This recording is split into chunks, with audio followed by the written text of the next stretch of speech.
That's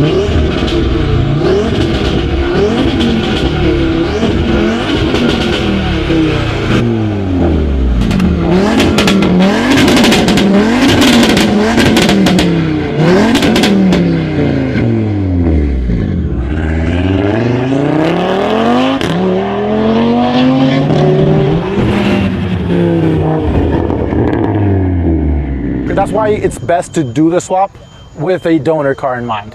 To piece together the parts, to say buy the engine, transmission, harness, accessories. If you pay 20 grand for the crash car, the swap only costs you 20 grand without selling anything off, if you do everything yourself. There are some challenges like the frame rail on the passenger side, the RS3 has a service hole, this doesn't. So small weird things like that, I had to figure out, but ideally, because Volkswagen and Audi share the same chassis, it's an MQB chassis in the end of the day, so for the most part, it bolts right up.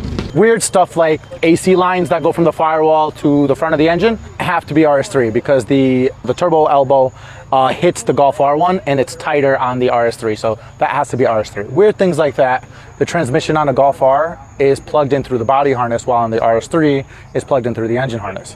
So if you're plugging in the engine harness, that means that part of the body harness has to get removed completely and then rewired to connect to the actual engine harness. So completely different connectors. Some stuff had to get removed completely. The simple way to do it would just pull the whole harness out of the RS3, pretty much just mat it inside the car and swap it and have the RS3 cluster and all that other stuff. It would recognize as an RS3, not a Golf R. So I kept Golf R cluster, pretty much kept everything stock Golf R inside of the firewall back. I just want to retain the car to be a Golf R. So I wanted, if you plug in VCDS, Otis, any computer to it, it recognizes as a Golf R because it's street legal. So I could register it, I can do emissions. Because the car's an MQB and obviously this is an RS3 intake, all I had to do was on the core support shave on the ears here and there to get it to sit farther in to fit in the car. No, everything is OEM. So even the fuse block is OEM Golf R, just completely modified with a bunch of the RS3 fuse block. So literally just Frankenstein 2 fuse blocks to make one. Everything. I want no lights on the dash. I want everything to communicate. I want it to work